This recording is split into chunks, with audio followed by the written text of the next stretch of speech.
भूषित कुङ्कुमधूसर भूषित वासित वाद्यनुते कनकधरास्तुति वैभव वन्दित शङ्कर देशिक मान्यपदे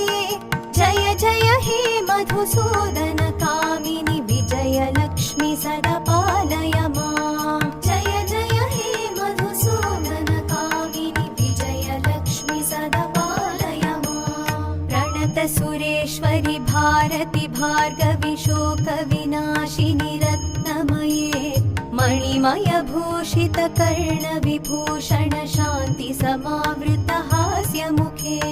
नवनिधिदायिनि कलिमलहारिणि कामित फलप्रद हस्तयुते जय जय हे मधुसूदन कामिनि विद्यालक्ष्मी सदा पालय माम् जय जय हे